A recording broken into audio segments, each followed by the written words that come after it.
Good evening, everyone. Settle in. Let your breathing slow, and allow me to take you back to a time and place that no parent in Michigan will ever forget. Tonight, I'm going to guide you through a case that doesn't just live in crime reports. It lingers in the shadows of neighborhoods, in the whispered warnings passed down for generations. Between 1976 and 1977, four children were abducted from the Detroit suburbs. They were held captive for days, even weeks, before their lifeless bodies were left in public view, carefully arranged, as if their killer wanted the world to know he was in control. The newspapers called him the Oakland County child killer. Others called him the babysitter killer. And to this day, no one truly knows who he was. The first time the nightmare took shape was with a boy named Mark Stebbins. But before I tell you about him, I want you to picture the setting. It was the mid-1970s in Oakland County, a cluster of middle-class suburbs north of Detroit. These were neighborhoods where kids rode bikes until sunset, where parents trusted that their children could walk to the corner store and return safely. This was before phrases like stranger danger were ingrained into the culture. Safety was assumed. Which is why, when a child failed to come home, the first reaction wasn't panic. It was patience. Maybe he got sidetracked. Maybe she went to a friend's house. Panic would come later.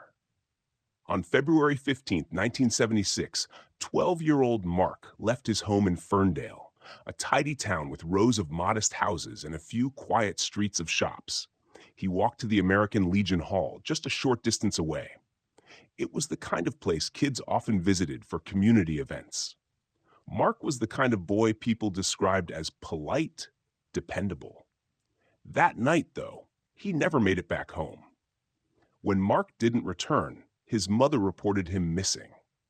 At first, the local police thought it might be a runaway situation. That assumption was common at the time. The 1970s police culture often viewed missing kids through the lens of maybe they're just unhappy at home. Today, we know how costly those first hours can be. But back then, a child disappearance didn't immediately set off sirens. It wasn't until 4 days later that the community understood something darker was unfolding. On the morning of February 19th, a man walking near a parking lot in Southfield, another suburb of Detroit, spotted something in the snow. It was the body of a boy, laid out neatly against a low brick wall. It was Mark. He was fully clothed. His body had been washed. And the autopsy later revealed that he had been held alive for several days, then strangled. This detail, that he had been fed, bathed, kept almost like a guest, sent a ripple of unease through the investigators. It wasn't just murder. It was control. It was ritual. And it was chillingly deliberate. I remember reading through accounts from those first responders, and one word repeats itself: orderly. The body placement, the condition of the clothes, even the neat way his arms were at his sides. This was not a careless killer. Whoever he was, he wanted the world to see his work. For parents in Oakland County, this shattered something fundamental. Before Mark, danger was an abstract thing that happened elsewhere. After Mark, it was real. Police began canvassing neighborhoods. Witnesses were questioned, though no one seemed to have seen much. Some locals recalled a blue car, an AMC Gremlin, circling in the days around Mark's disappearance. It was small, boxy, the kind of detail that doesn't stand out until later. The Gremlin would become an enduring clue in the case. But even in those first days, the investigation revealed a frustrating truth. Multiple departments were involved, each with their own procedures. Ferndale Police, Southfield Police, Oakland County Sheriffs, the Michigan State Police. Jurisdictional overlap became a thorn in the side of efficiency.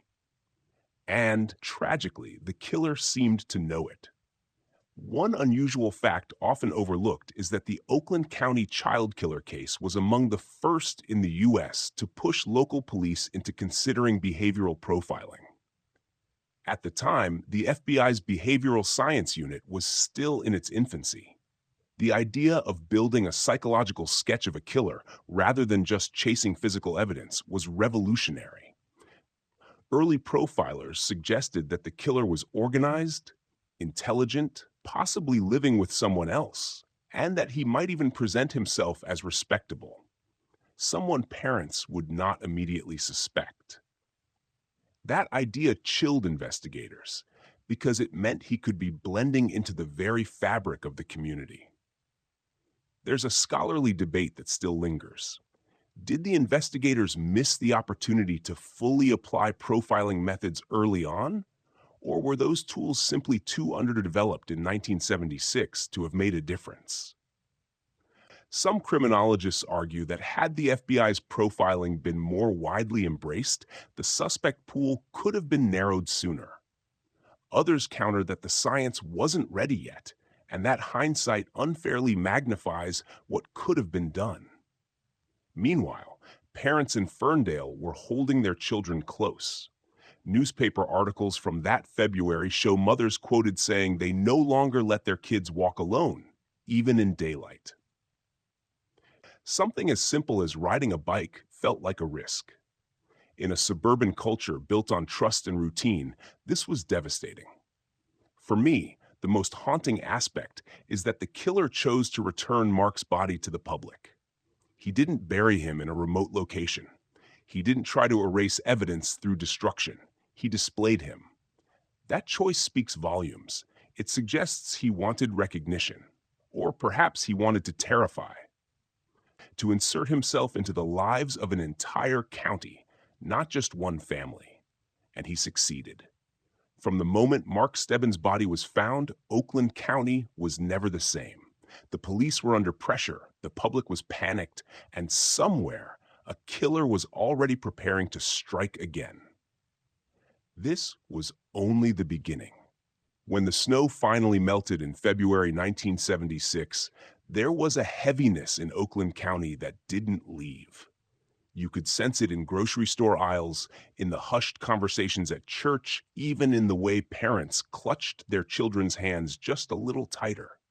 And though fear hung everywhere, police were still hoping, perhaps even clinging, to the idea that the murder of Mark Stebbins was an isolated tragedy.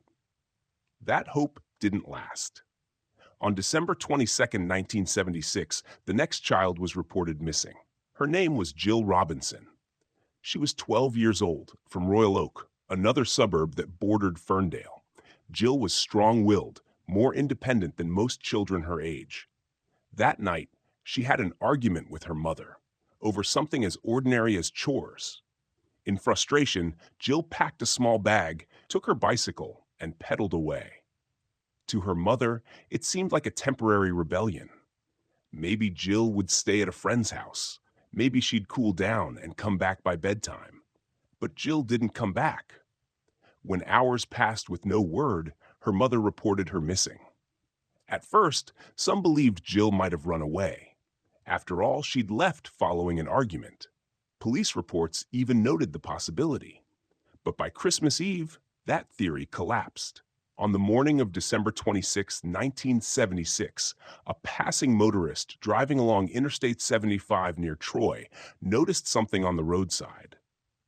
It wasn't discarded clothing or a broken toy. It was Jill's body. She had been shot in the head with a shotgun. She was lying near her bicycle. And once again, like with Mark, there was an unsettling neatness in the scene. Her body appeared positioned, not randomly discarded. Whoever placed her there wanted her to be found. The use of a firearm, however, made the case more complicated. With Mark, strangulation had been the method. Now with Jill, it was a shotgun blast. Investigators wondered, was this even the same killer? Serial offenders are often known for consistency in their methods, but sometimes variation is intentional, a way to throw off police. I find this second murder particularly unsettling because it broke the pattern people wanted to believe in. After Mark's death, many parents reassured themselves with small comforts. Maybe it was someone he knew. Maybe it won't happen again. But with Jill, those reassurances crumbled. 2 children, 2 suburbs, two bodies displayed for the public to see. The medical examiner reported that Jill had not been sexually assaulted, which deepened the mystery. Many child murders sadly involve sexual motives. But here, the killings appeared almost clinical. Abduction, holding period, clean clothes, then death. That pattern didn't align with typical predator profiles at the time. An unusual fact about Jill's case is that her death, unlike the others, is sometimes debated among criminologists as possibly not connected to the Oakland County child killer. Some argue the use of a shotgun suggests a different offender entirely. Others insist the staging of the body, the age of the victim, and the geographic area tie it directly to the series. To this day, that disagreement divides researchers and families alike. While police debated, the community spiraled further into fear. Christmas of 1976 in Oakland County was unlike any before. Families who once allowed their children to sled down snowy hills until dusk now kept them indoors. A single sound outside, a car pulling up, a knock at the door, could send shivers through a household. For investigators, Jill's murder intensified the pressure. They began examining both cases side by side. Could there be overlapping witnesses, similar vehicles, consistent timelines? They looked at phone records, at potential suspects in the area, at known offenders with histories of harming children. But the deeper they dug, the more the case seemed to sprawl. Each lead generated more questions than answers. One important development after Jill's murder was the creation of a multi-jurisdictional task force. Police chiefs, sheriffs, and state investigators realized they could no longer afford fragmented work. So in early 1977, the Oakland County Child Killer Task Force was officially formed. This task force would eventually grow into one of the largest investigations in Michigan's history, pulling in resources from multiple agencies and even the FBI. Still, no matter how many officers joined, the killer always seemed one step ahead. I can't help but imagine Jill's final hours. The reports suggest she was kept alive for a time before being killed, though the exact length of her captivity remains unclear. Did she plead to go home? Did she recognize her abductor as someone familiar from the community? That's the chilling possibility many experts have raised, that these children may have trusted the person who took them. It was a detail that tormented parents. Because how do you protect your child from someone who doesn't look dangerous? Someone who doesn't fit the picture of the monster people imagine? This brings us to a crucial scholarly debate that arose after Jill's murder. Criminologists began to question the role of routine activity theory in serial child abductions.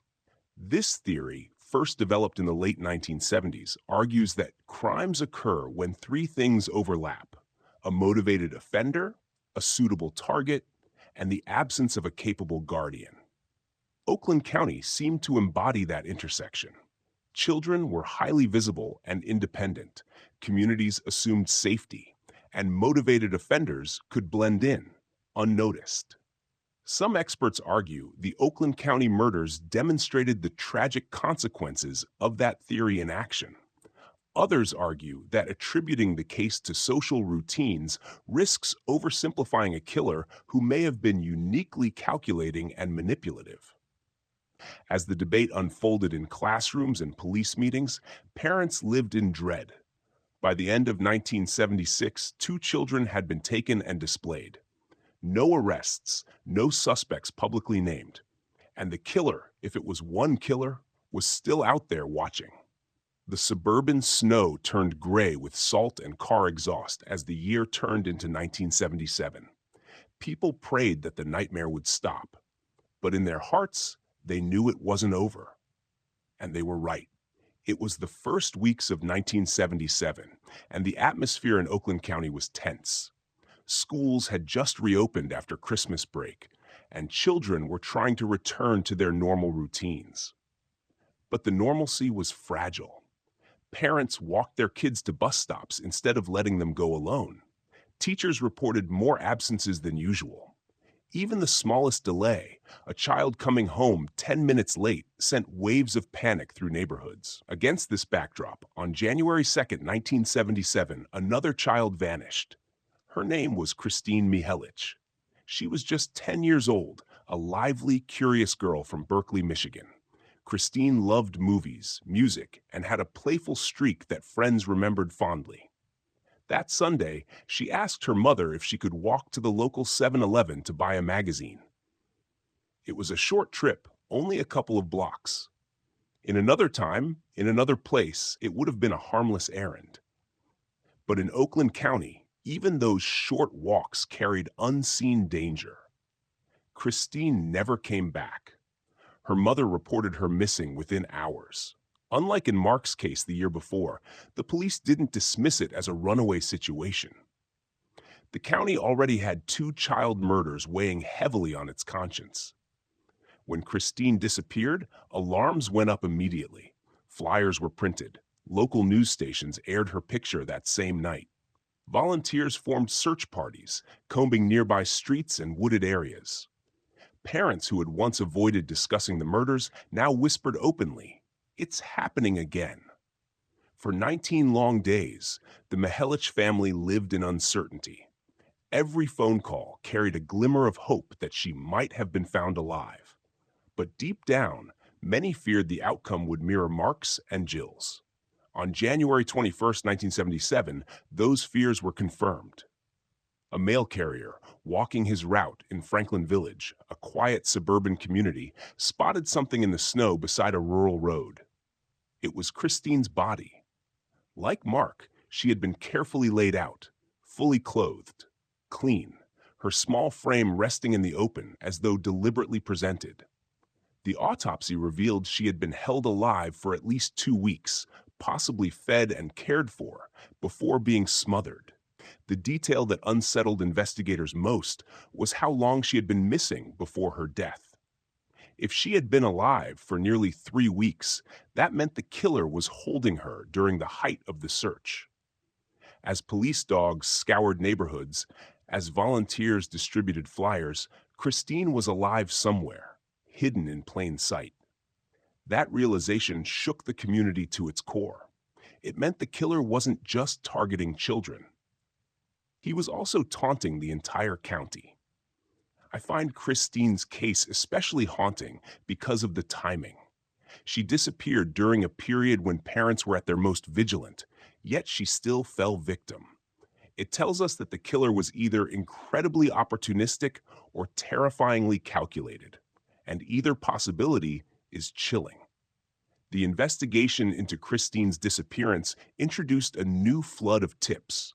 Witnesses reported seeing a blue AMC Gremlin near the store where she was last seen. Some said the car had a white stripe. Others described it as dented on one side. Police received hundreds of calls about gremlins in the area, but every lead seemed to dead end. Either the car belonged to someone with no criminal history, or the descriptions didn't quite match. Still, the image of that boxy, compact car became burned into the public's imagination. There was another oddity in Christine's case. She had not been sexually assaulted, just like the others. This baffled investigators. The FBI's behavioral science unit was consulted again, and they began constructing more elaborate profiles. If the killings weren't sexually motivated, what was the purpose? Control? Ritual? Power over the community? Here's where scholarly debate emerges. Some criminologists argue that the Oakland County child killer represents a rare case of non-sexual child abduction homicide, where the primary motive is dominance rather than gratification. Others argue that the absence of evidence doesn't mean absence of motive. Forensic testing in the 1970s wasn't as advanced as today, and subtle forms of abuse may have been missed. The disagreement continues in academic circles, showing just how enigmatic this case remains. Back in the suburbs, Christine's funeral was a scene of unimaginable grief. Photographs from the service show classmates holding hands, parents standing in silence, their faces etched with fear as much as sorrow.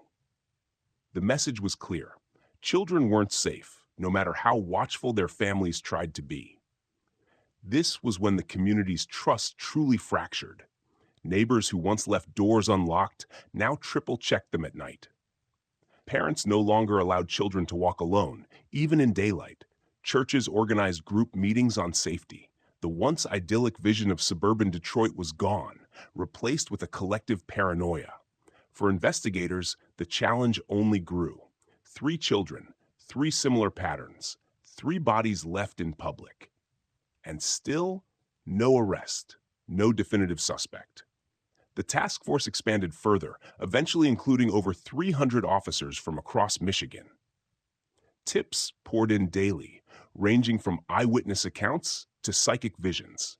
Every lead had to be tracked. Most went nowhere. I sometimes think about how the killer might have felt during these weeks. Reading the papers, hearing the news reports, knowing the entire state was hunting for him. Did he feel fear? Or did he feel satisfaction, watching the terror he had created? It's the question that lingers whenever I look back at this case. Christine Mihelich's murder solidified a terrifying pattern. Children weren't just being abducted. They were being kept alive. They were being cared for in a twisted way before their lives were ended, and their bodies were returned like messages. By the end of January 1977, Oakland County was in full crisis. Police were overwhelmed, families were desperate, and the killer, whoever he was, seemed more confident than ever. The stage was set for the most devastating abduction of them all. By March of 1977, Oakland County was a community living on borrowed time. 3 children had already been taken, and parents clung to their routines with a mix of fear and denial. They wanted to believe the nightmare had passed. But the killer wasn't finished. His next victim would be the child who came to symbolize the entire case. His name was Timothy King. He was 11 years old, from Birmingham, Michigan. Timothy was the youngest of 4 children in a close-knit family. He had freckles across his nose, a gap-toothed smile, and he was known for his gentle, easygoing personality. He liked hockey, he loved his skateboard, and he was the kind of boy who said please and thank you without being reminded. On the evening of March 16, 1977, Timothy borrowed a few coins from his sister and told his mother he wanted to ride his skateboard to the local pharmacy to buy some candy. It was just across the neighborhood, a place he'd been many times before. His mother hesitated. The murders were fresh in everyone's minds. But Timothy promised he would be back quickly. He even said, "Don't worry, I'll be home soon." Those were the last words his family heard from him. At around 8:30 p.m., witnesses saw Timothy at the pharmacy. He purchased candy, chatted briefly with a clerk, and then walked out the door with his skateboard tucked under his arm. After that, he vanished. By 9, when he hadn't come home, his parents were frantic. Unlike the first disappearance a year earlier, there was no hesitation. Timothy was reported missing immediately, and within hours, police and volunteers were combing the area. His face appeared on television the next morning. Flyers went out faster than ever before. This time, the county wasn't just worried. It was on fire with panic. The King family did something extraordinary during those first hours. They went to the media directly. They begged the abductor, whoever he was, to let their son go. Timothy's mother appeared on television, her voice shaking as she pleaded for her boy's safe return. His father asked that Timothy be released somewhere public, promising they would not seek revenge, only relief. For 6 agonizing days, the family waited, and the whole county waited with them. Children wrote letters to Timothy, telling him they believed he would come home. His classmates held prayer vigils. The story dominated Detroit's newspapers. If the killer was watching, he must have seen the grief he had unleashed. On the evening of March 22, 1977, Timothy's body was found. A truck driver spotted him lying neatly in a shallow ditch off Gill Road in Livonia, another Detroit suburb. His skateboard was gone, but his clothes were clean, his hair freshly washed, just like the others. He had been suffocated. An autopsy revealed something even more chilling. Timothy had eaten fried chicken shortly before his death. The detail stood out because his mother had mentioned on television that fried chicken was Timothy's favorite meal. The implication was horrifying. The killer wasn't just keeping these children alive. He was watching their families, listening to the broadcasts, and using that information to torment them. When I think about Timothy's case, what unsettles me most is that moment at the pharmacy. Bright lights, other customers, a clerk behind the counter. It was a public, safe space. Yet the killer managed to approach him, lure him, and vanish without notice. That takes planning. It suggests familiarity with the area. It also raises the possibility that Timothy trusted the person, even briefly. The King family's devastation was immediate and permanent. In interviews years later, Timothy's siblings still recall the silence that fell over their home after his death. They describe it as a fracture that never healed. And for Oakland County, Timothy's murder became the breaking point. 4 children, 4 families shattered, 1 community in shock. Police now had undeniable proof of a pattern. 4 victims, similar ages, abducted from public areas, held alive for days, fed, bathed, cleaned, killed by suffocation or strangulation, bodies displayed. This wasn't random violence. It was a serial predator at work. The task force ballooned in size after Timothy's death. More than 300 officers worked around the clock. The FBI supplied profilers and forensic experts. Thousands of tips poured in, some credible, many wild. Psychics called. Parents of missing children from other states phoned, wondering if their cases were connected. The workload was staggering, and yet no arrest came. This case sparked another scholarly debate, one that criminologists still reference in textbooks. It centers on the idea of media exposure and offender behavior. Did the heavy press coverage help the investigation, or did it feed the killer's ego? On one hand, the widespread reporting made it nearly impossible for him to act without someone noticing. On the other hand, Timothy's favorite food appearing in the final hours suggests the killer was using the media as part of his ritual. Some argue the intense publicity emboldened him, giving him the recognition he craved.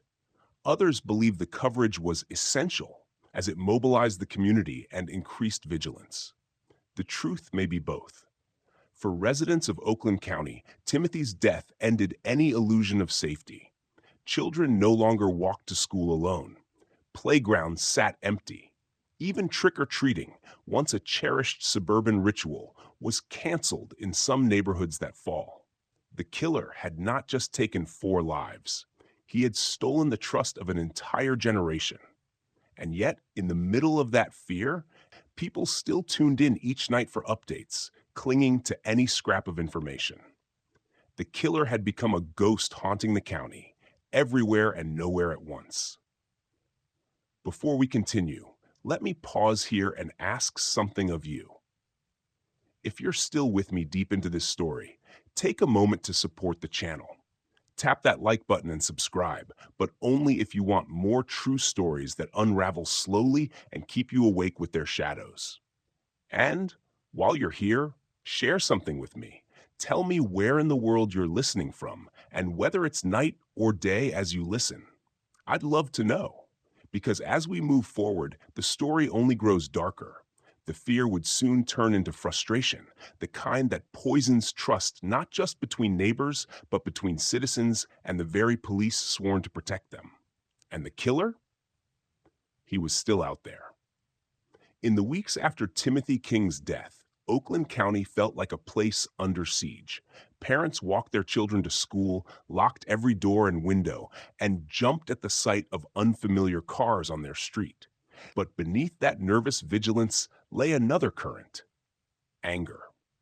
4 children were gone, and people wanted answers. The authorities responded with force. A task force was assembled, one of the largest in Michigan's history. It brought together the Oakland County Sheriff's Department, Michigan State Police, local precincts, and even FBI advisors. Their command center became a hive of activity. Maps on the walls, red pins marking where bodies had been found, whiteboards filled with timelines, and phones that never stopped ringing. At first, this massive mobilization looked like progress, but in practice, it soon collapsed under its own weight. Tips poured in faster than anyone could process them.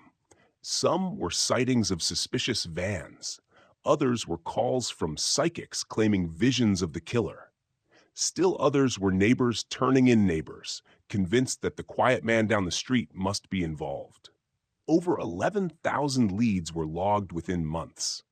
Most went nowhere. Many contradicted one another. Detectives described it later as trying to drink water from a fire hose. One strange detail about the case is how much the killer's methods fed speculation. He bathed the children. He fed them. He arranged their bodies neatly. These were not the chaotic hallmarks of a frenzied attacker. They suggested patience, ritual, and control. Some investigators thought the killer must be a professional of some kind, perhaps a doctor, nurse, or someone with military training. Others argued he was simply meticulous, the kind of predator who rehearsed his every move.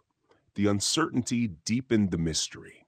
But as days stretched into weeks, cracks appeared in the investigation. Agencies clashed over jurisdiction. Detectives complained of being buried in paperwork instead of following instincts. Promising leads were dropped or delayed because no one knew which office should handle them. Here lies another scholarly debate. Are massive task forces truly effective against serial offenders? On one side, the argument is simple. The more eyes, the more manpower, the better the chance of catching the killer. On the other, too many agencies can create confusion, duplicate work, and drown critical evidence in bureaucracy. The Oakland County case became a textbook example of this dilemma. Some criminologists later argued that the investigation was too big, too public, too unfocused to succeed. While officials struggled to keep order, the public's patience wore thin. Editorials in Detroit newspapers criticized the lack of progress. Neighborhood meetings grew heated, with parents demanding to know why the killer was still free. Rumors spread like wildfire. Some people believed the police were hiding information. Others whispered about powerful figures being involved. In a community already traumatized, mistrust began to seep into everyday life. The King family, still reeling from their loss, became one of the most outspoken voices in this storm. Timothy's father, Barry King, pushed relentlessly for updates, refusing to let his son's death fade into silence. His persistence made him both a comfort to other grieving parents and a thorn in the side of officials who struggled to deliver results. Meanwhile, children adapted in ways that broke the heart. They no longer rode bikes in groups. They no longer played outside past dusk. Some refused to sleep without lights on. A few even carried whistles or notes with their parents' phone numbers tucked in their pockets, just in case. Childhood in Oakland County had changed overnight. The killer, whoever he was, had managed not only to take lives, but also to change behavior across an entire generation. Behind closed doors, detectives admitted something chilling. They had no strong suspect. Despite the manpower, the press coverage, and the endless phone tips, they were no closer to naming the man behind the crimes. Every avenue led to dead ends. And that void, that silence, was perhaps the most terrifying sound of all.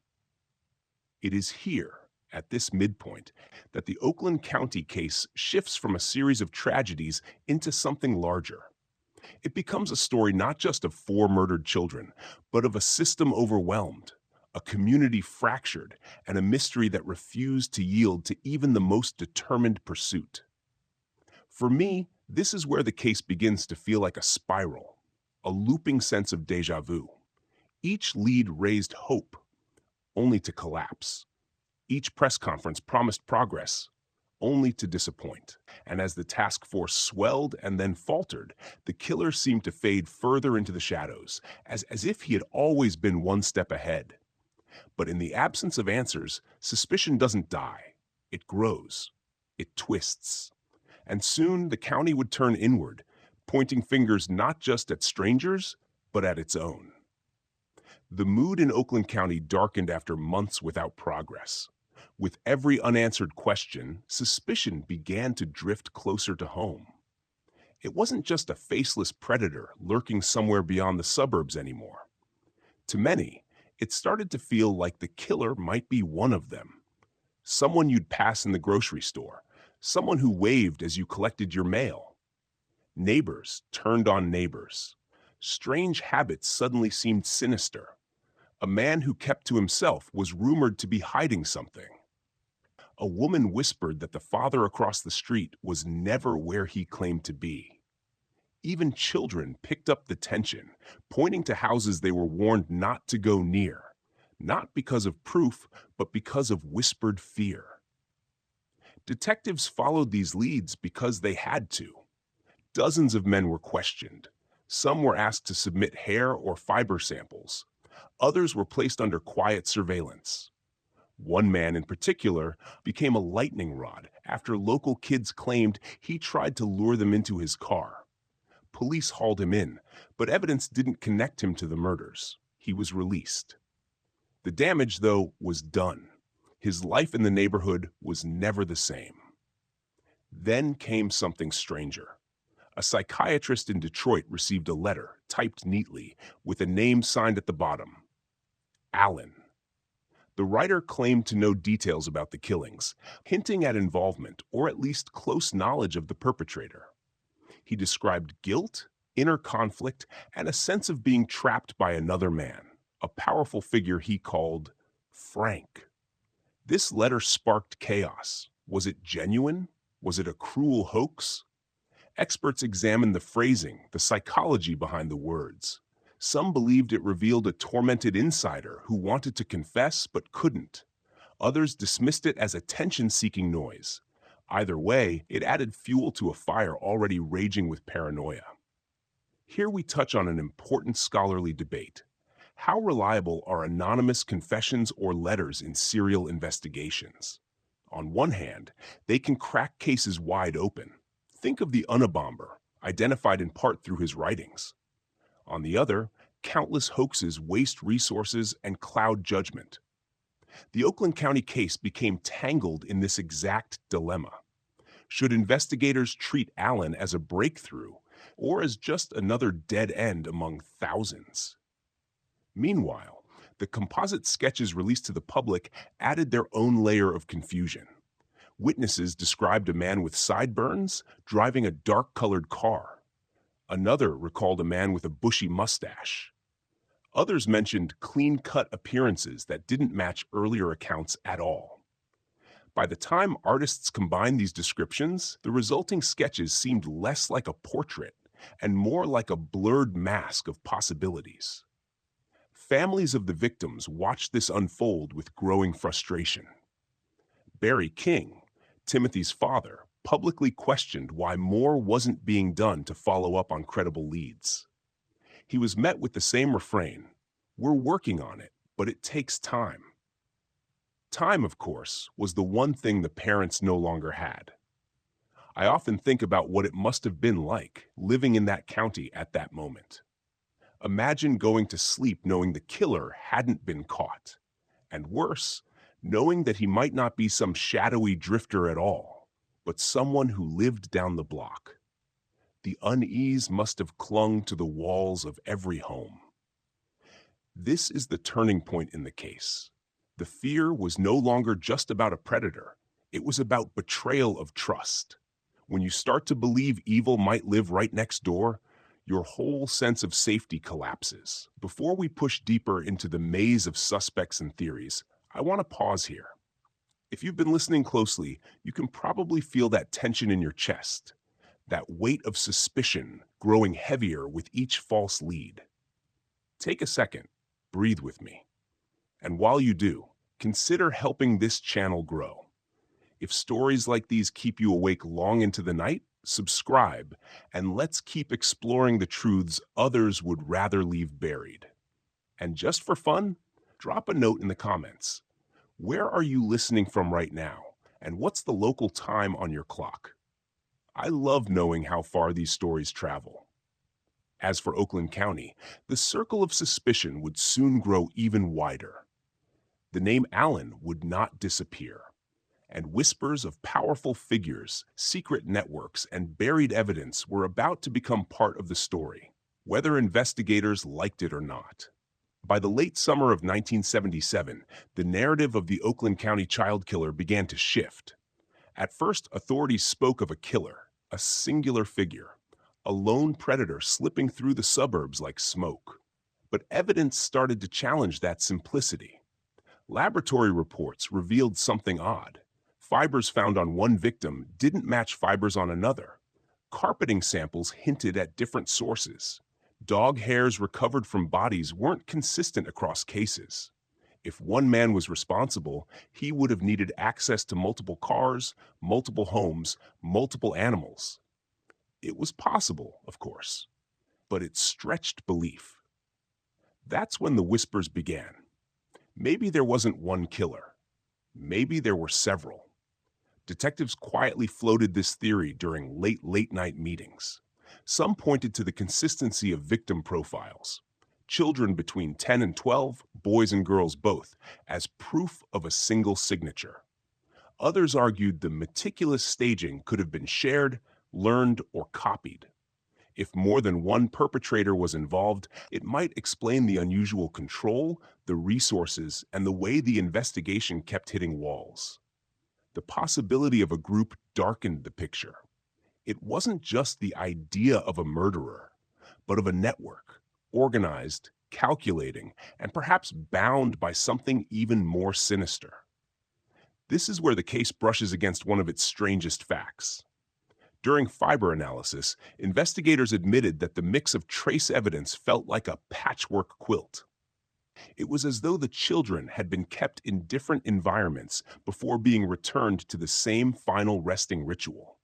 That finding was never explained to the public in detail at the time. To researchers later, it became one of the case's most haunting loose threads. From a scholarly perspective, this raises a controversial question. Do organized groups of child offenders exist locally, capable of orchestrating crimes this carefully? Criminology has often emphasized the lone predator, the obsessive, secretive individual who acts in isolation. Yet studies of rings and networks, particularly in cases involving exploitation, show that collaboration can occur. The Oakland County murders sit at this uneasy crossroads. Were these the acts of one calculating man or a coordinated effort by more than one? The debate fueled paranoia in the suburbs. Suddenly, people weren't just wary of a shadowy stranger. They began to fear networks. Teachers, coaches, businessmen, any group of adults who seemed too close to children. The idea that this wasn't a single monster, but a circle of them, was unbearable. Yet, it took hold. Families of the victims found themselves caught in this storm. They were already grieving, already furious at the lack of progress, and now they were forced to hear rumors that their children had been taken by something larger, more organized than a single man. For parents who wanted a clear answer, the possibility of only deepened the ache. I find myself dwelling on that, the unbearable layering of grief with suspicion. To lose a child is unimaginable. To then be told the killer might be not one, but several, feels like multiplying the nightmare. As the task force wrestled with these competing theories, the public mood grew sharper. Parents wanted protection. Journalists wanted answers. Politicians wanted results. But the investigation, already overburdened, stumbled under the weight of speculation. Every new theory added another door to an already endless hallway, and the killer, or killers, remained free. It's here that I think the story takes on its most unsettling tone. When you can't even agree on whether you're looking for one suspect or many, the darkness begins to feel bottomless. And in Oakland County, that was exactly the atmosphere. A community staring into shadows that only seemed to multiply the longer you looked. As the theories of multiple perpetrators swirled, the investigation took a turn that unsettled even the hardened detectives. Some of the new leads pointed not to drifters or loners, but to men of means. Affluent names began appearing in the files. Individuals tied to country clubs, prominent families, and suburban neighborhoods where manicured lawns masked private lives. This wasn't what many people expected. The stereotype of a predator is often someone marginalized, living on the edges of society. But the evidence didn't always point in that direction. Witnesses recalled well-kept cars, expensive clothing, even details suggesting knowledge of medicine or psychology.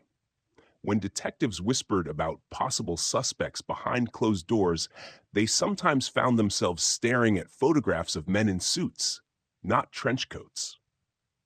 One strange fact about this chapter of the case is how directly it collided with wealth. Some suspects were members of exclusive circles, places where police had to navigate carefully just to ask questions. In at least one instance, a detective later said that a lead stalled because the man's family had enough influence to demand discretion. Whether that was true or just the perception, it left scars on the trust between public and police. And here lies another scholarly debate. How does privilege shape the path of an investigation? In theory, justice is blind, but in practice, wealth often buys time, silence, and sometimes outright protection. Sociologists have long studied how class shields individuals from scrutiny. In serial investigations, that shield can be deadly. Did Oakland County's killer or killers benefit from this imbalance? That question still divides those who study the case. To the public, these hints of affluence only deepen the anger. Imagine being a parent in a middle-class Detroit suburb, clutching your child's hand tightly while hearing whispers that powerful men might be involved. And nothing was being done about it. The rage must have been unbearable. Inside the task force, frustration boiled. Some detectives pushed aggressively on these leads. Others cautioned against chasing rumors without hard evidence. But bureaucracy and politics crept in. Interviews were cut short, files went missing, or were buried beneath newer stacks of tips. The investigation began to feel like quicksand.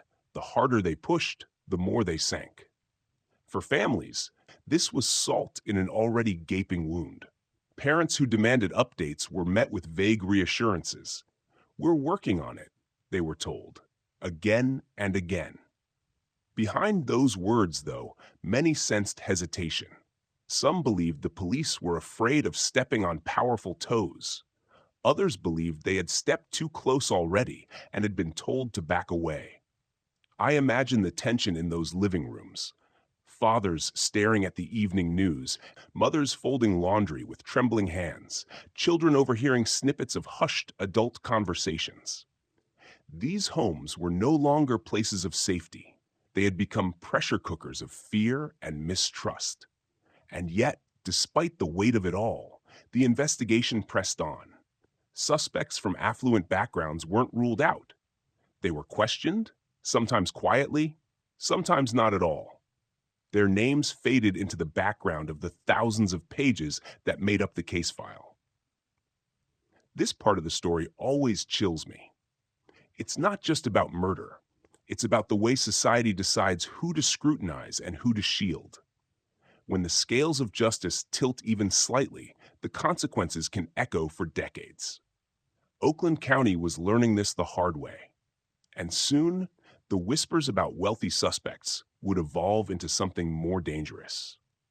Allegations of organized exploitation, with roots far deeper than anyone wanted to admit. By the late stages of the investigation, the most disturbing theory had begun to take root. What if the Oakland County murders weren't just isolated crimes? What if they were connected to a wider network of exploitation, something organized, hidden, and shielded by people with influence? Detectives chasing this lead found themselves staring into a dark world of rumors about secret gatherings, coded exchanges, and circles of men who shared both interests and protection. Some investigators dismissed it as hysteria fueled by fear. Others admitted, off the record, that certain pieces of evidence lined up uncomfortably well. One name came to dominate this chapter: Chris Bush. Bush was no stranger to police. The son of a wealthy General Motors executive, he had a long history of troubling behavior. He had been arrested multiple times for offenses involving children, yet somehow he was repeatedly released on probation or given light sentences. For many, this was proof of privilege insulating him. For others, it was proof that something darker was at work. Then came the discovery that cemented his place in the narrative. In November 1978, Chris Bush was found dead in his Bloomfield Township home. The official report called it suicide, a shotgun wound to the head. But the scene raised as many questions as it answered. On the walls of his room were sketches of children, crude and unsettling.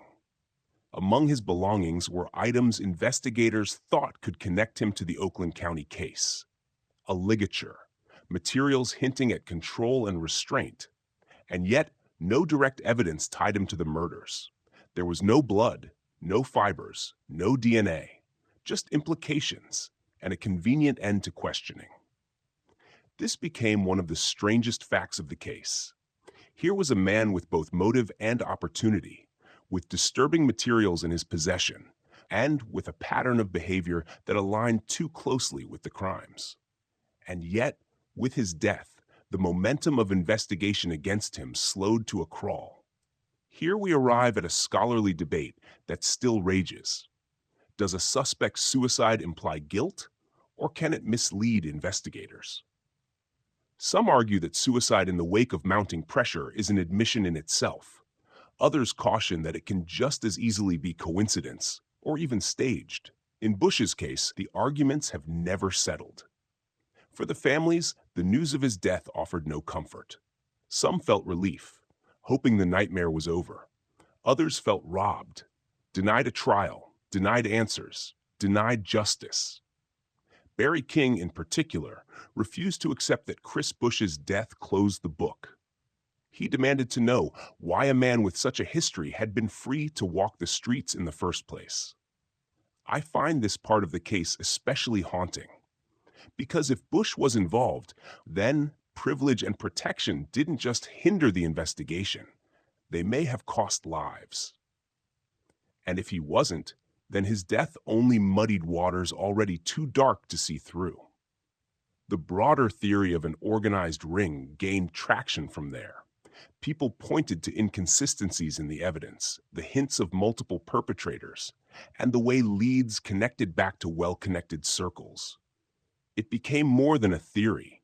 It became a specter hanging over every conversation about the case. And here's the cruelest part. Whether true or not, the theory itself deepened the wounds. Parents were forced to imagine that their children's suffering wasn't the act of one monster, but of many. Detectives were forced to question whether they were up against not just an individual, but a system. And the community was forced to wonder whether justice could ever reach into the places where money and influence lived. The story of Chris Bush didn't end with his death. His name lingered in files, in interviews, in family statements. And each time it surfaced, the same question followed. Was he the Oakland County child killer, or just another piece of a puzzle designed to keep the truth out of reach? That uncertainty still chills me, because the only thing worse than knowing a monster exists is suspecting that several of them do, and that they may have been protected all along. The death of Chris Bush might have closed a chapter for the police, but for the families of the Oakland County victims, it only opened another wound. In the weeks that followed, there was no press conference declaring the case solved. No official admission that Bush was a suspect. Just silence, bureaucratic and heavy. But grief has a way of creating its own momentum. parents like Barry King refused to let the matter rest. He spoke at community meetings, cornered investigators, and demanded that someone explain why a man with such a record had been free to walk the streets while children vanished. His words struck a chord with neighbors and strangers alike. If the system had failed once, why trust it now? The media, sensing a story that was both tragic and scandalous, began to turn its cameras on the parents. Newspapers ran front-page spreads about the wealthy suspect whose connections may have shielded him. Television anchors asked whether the police were protecting someone with influence. That shift in tone changed everything. Until then, the killings had been framed as the work of a shadowy predator in the night. Now the narrative widened. Maybe this was not just about a criminal, but about a system willing to look the other way. And then came one of the strangest revelations. Reporters who attempted to file information requests on Bush's case discovered something odd. His file, they claimed, was unusually thin, pages missing, notes incomplete, the kind of irregularities that might be explained by sloppy record-keeping or by something more deliberate. For families desperate for clarity, it only confirmed their worst fears. This raised one of the central debates that continues today. What is the role of the press in cases like this? Some scholars argue that aggressive media attention forces transparency, that without it, many cold cases would be buried. Others caution that too much pressure can warp investigations, push detectives into errors, or even taint jury pools. The Oakland County case embodies both sides of this argument. On one hand, it was media coverage that gave parents a megaphone. On the other, it may have inflamed theories faster than evidence could keep up. For the families, however, the debate was secondary. They wanted truth, and if the system wouldn't provide it, they would demand it loudly, publicly, relentlessly. Barry King, especially, emerged as the moral anchor in this storm. He never raised his voice, but his persistence was a weapon sharper than any outburst. Every interview, every letter, every televised statement carried the same unshakable refrain: "My son deserves answers." What struck me reading those interviews is how much courage it took simply to keep repeating that demand. Imagine living not just with grief, but with the knowledge that your child's case might be entangled in politics, wealth, and secrecy. Imagine realizing that to get justice, you had to go against the very institutions you thought would protect you. By this point, the suburbs of Detroit had changed. The fear of an unknown killer remained, but it was now joined by suspicion. Suspicion of leaders, of police, of prosecutors. Trust, once broken, proved harder to repair than any headline could fix. And as community meetings grew louder, as parents rallied and reporters dug deeper, the case began to slip from being just a local tragedy. It was becoming a test of faith in authority, of the power of public outrage, and of whether silence could ever bury truth. When the late 1970s faded into the 1980s, the Oakland County case seemed to dissolve into the background of suburban life. The streets still carried the memory of fear, but new headlines took over. For the families, however, time did not soften the edges. Each passing year was another without answers, another without accountability. The official investigation slowed to what felt like a crawl. Detectives were reassigned, priorities shifted, and boxes of evidence sat on shelves. Still, tips trickled in. Strange phone calls, letters, even supposed confessions. Most led nowhere. A few looked promising, only to collapse under scrutiny. It was as though the case itself had grown resistant to resolution. Yet the names of new suspects began to emerge over the decades. One was John Hastings, a man long rumored in community whispers, who denied involvement until his death. Another was Arch Sloan, a convicted pedophile whose vehicle, decades later, became a focus of forensic testing. The key development came with DNA. A hair found on the clothing of one victim, preserved carefully across the years, yielded a profile. And here lies one of the strangest facts of the investigation. That DNA profile matched not Sloan himself, but hairs found in his car. In other words, someone connected to Sloan, someone who had access to his vehicle, may have left forensic traces on the victim. It was tantalizing, almost cruel. The link was undeniable, yet incomplete, strong enough to raise questions, too weak to close them. This opened a new scholarly debate. How reliable is partial DNA evidence in criminal investigations?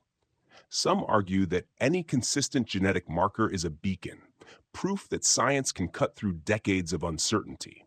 Others caution that indirect matches, like a hair in a car connected but not belonging to Sloan, only muddy waters further. Without context, DNA can suggest much but prove little. For the families, the science was both a blessing and a curse. Each announcement of a test brought hope. Each inconclusive result brought fresh despair. Barry King spoke often of the frustration of hearing, "We may be close," only to watch that closeness dissolve again. By the 1990s, and even into the early 2000s, the case became a cycle of hope and disappointment. New task forces would form, re-examine the evidence, and issue press statements. Then months would pass, sometimes years, with no progress. For parents who had lost children in the span of days, waiting decades felt like a punishment all its own. I think what lingers most in this chapter of the case is the atmosphere of limbo. The killer, or killers, had vanished into history, yet their presence was never entirely gone. Every fiber, every photograph, every rumor held the possibility of a breakthrough. And every time that possibility slipped away, it deepened the sense that this case was less a puzzle to solve and more a wound that refused to close. In that sense, Oakland County never truly moved on. It simply learned to live with an open file, with families who refused to stop asking, and with an absence that decades of effort still could not fill. By the late 1980s and 1990s, the Oakland County case no longer felt like just a manhunt. It had become something darker, something sprawling. Whispers of conspiracy started to move louder than facts. People no longer asked only who killed the children, but also who wanted the truth hidden. The theories took many forms. Some said it was never a single killer at all, but a network. A pedophile ring operating in Michigan, one that used wealth and influence to stay untouchable.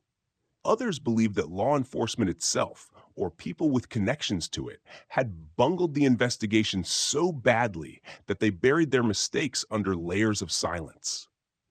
One detail fueled these suspicions: the Allen letter. In 1977, just as Timothy King's disappearance dominated headlines, investigators received a typed message from someone calling themselves Allen. The letter spoke of another man, Frank, who supposedly carried out the killings while Allen watched in horror. The words were cryptic, almost theatrical, but they hinted at knowledge only someone close to the crimes might possess. For decades, some have argued that the Allen letter wasn't a hoax, but a breadcrumb, pointing to figures the police never wanted fully exposed. It was a strange fact that investigators themselves could never agree on the letter's significance. Was it written by a real insider? A mentally ill stranger craving attention? Or was it deliberately introduced to mislead?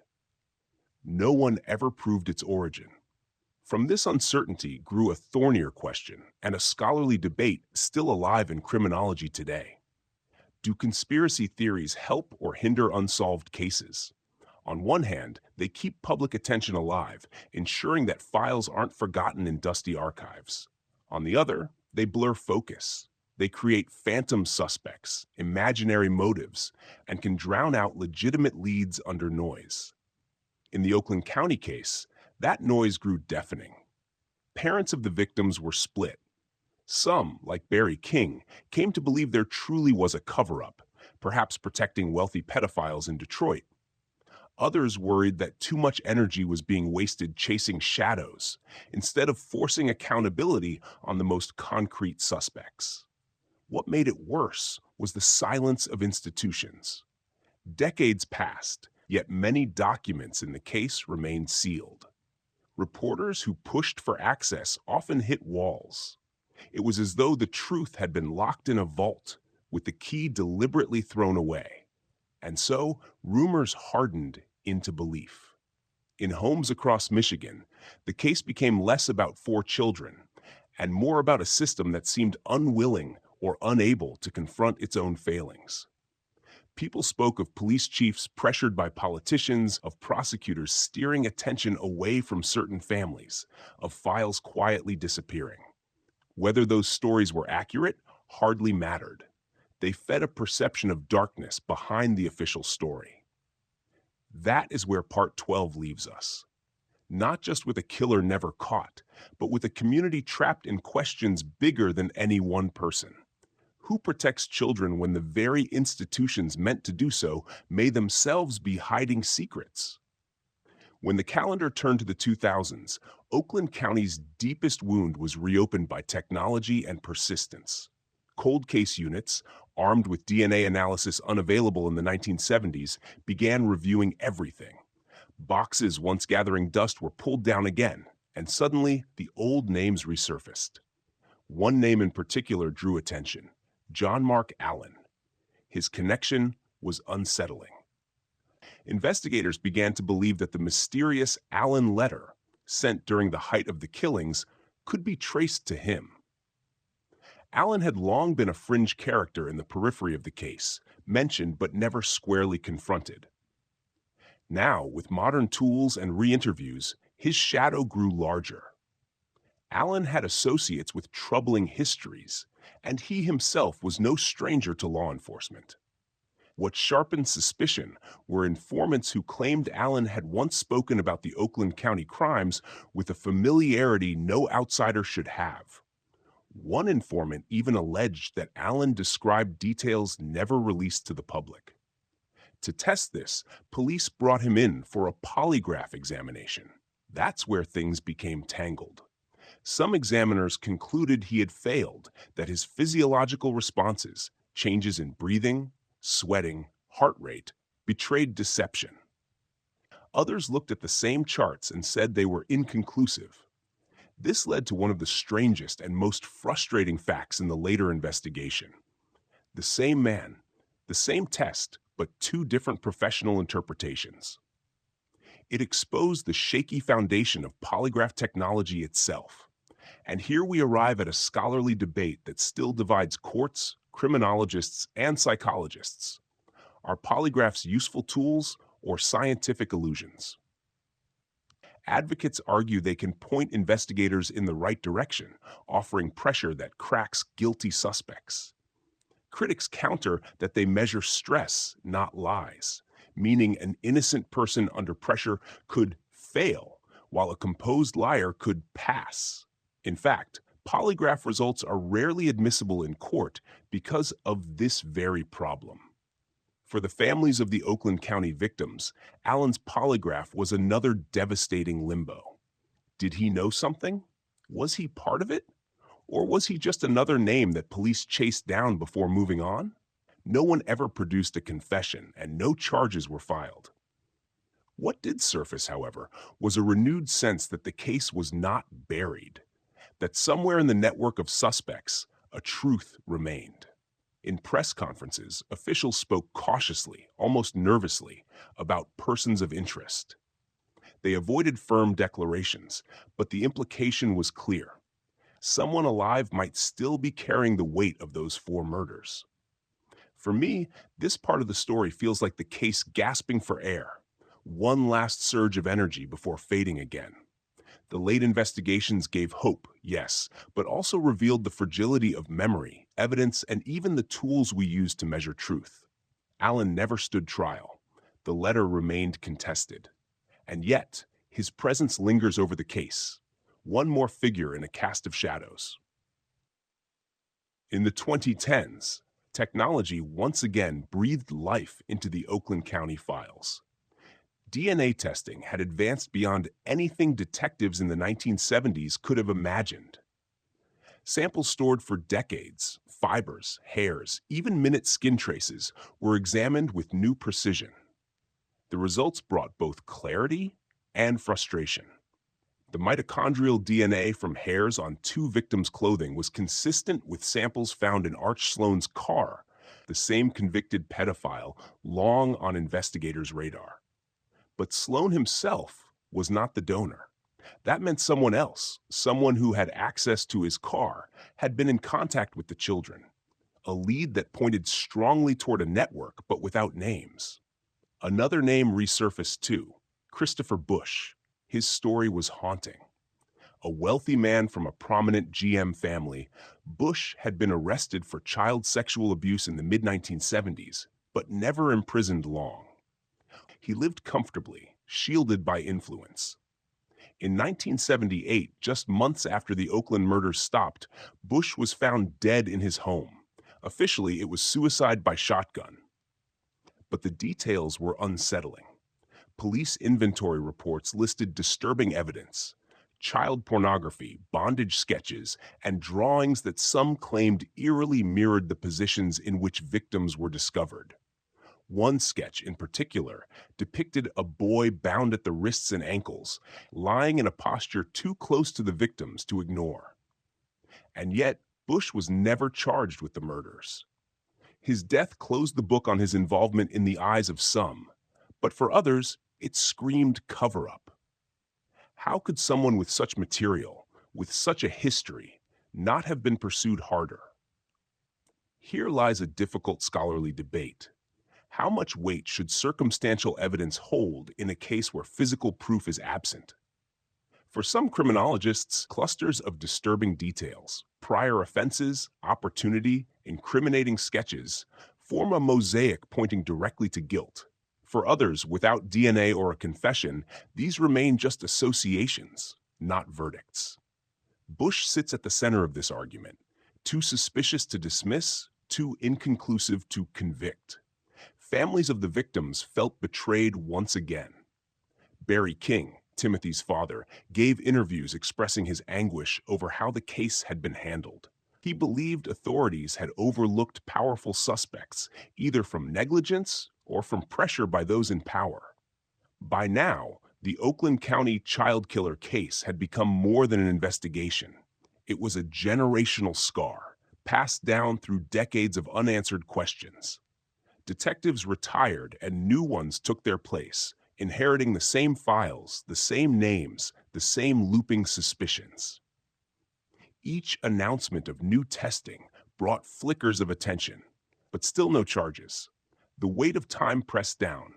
Witnesses grew old, memories dulled, evidence degraded, despite the best preservation efforts. And yet, the case remained open, officially unsolved, but never forgotten. In Michigan, the phrase Oakland County child killer no longer needed explanation. It was folklore, an ever-present warning whispered to children. Be careful. Don't walk alone. Don't trust strangers. Behind those words was not just fear of predators, but fear of a justice system that had never delivered an answer. When I think of the Oakland County child killer case today, it is not the crime scenes or the suspects that stay with me the longest. It is the silence that followed. 4 children, Mark, Jill, Christine, and Timothy, taken in the span of just over a year. 4 families who never saw justice. And a community that learned safety could vanish in the time it takes to walk to a corner store. The case was never solved. No one has ever stood in court, sworn under oath, and been sentenced for these crimes. The strongest suspects, Christopher Bush, Arch Sloan, John Mark Allen, either died before trial or were never charged. DNA provided tantalizing links, but not enough to name a killer. Leads that once seemed bright dimmed into confusion, until the file felt less like a map to follow and more like a hall of mirrors. One of the strangest facts is this. In 2012, more than 30 years after the murders, investigators ran the preserved hair evidence through updated national DNA databases. hopes ran high. Yet again, no match. Whoever that donor was, he had never been caught for another crime, never entered into the system, never crossed paths with law enforcement in a way that left his DNA on record. It was as though the killer remained just out of reach, a ghost preserved only in the fragments of hair left on the children's clothing. This brings us to a difficult academic debate. Should cold cases remain open indefinitely, or must there come a time to close the books? Some criminologists argue that unresolved files drain resources, pulling attention from solvable cases and living victims. Others insist that unsolved murders, especially those of children, should never be set aside. They are not just evidence folders. They are promises made to families. To close them would be to break that promise forever. For the families, there was never a choice. They carried the search with them across decades. Some passed away without answers. Others, like Barry King, spoke until their last days about truth and accountability. Their fight ensured the case remained in public memory, that it would not quietly disappear into archives. And for the people of Michigan, the legacy is not only fear, but vigilance.